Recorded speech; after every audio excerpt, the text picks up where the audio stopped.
반려동물을 기르는 인구가 늘면서 동물 의료에 대한 수요와 함께 의료행위 관련 피해 신고도 급증하고 있습니다.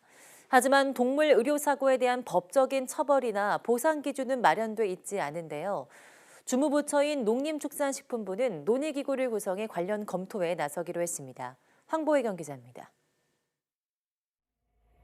지난달 간종양이 의심된다는 진단을 받고 서울에 있는 대학동물병원을 찾은 17살 닥스훈트 히메.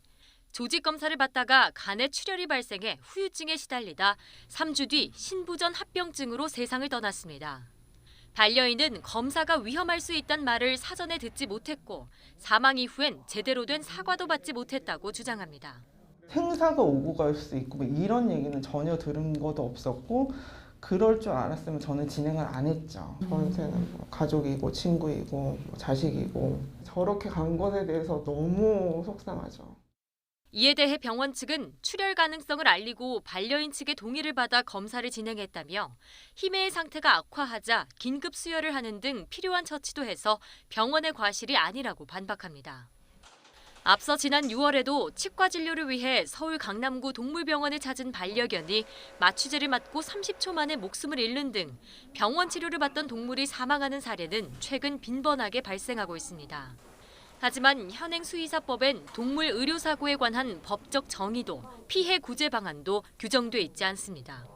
수의사법에서는 그 반려동물의 의료 분쟁 조정에 관한 그런 내용은 없고요. 소비자원을 통해서 이렇게 접수를 해가지고 이제 그런 식으로 하고 계시거든요.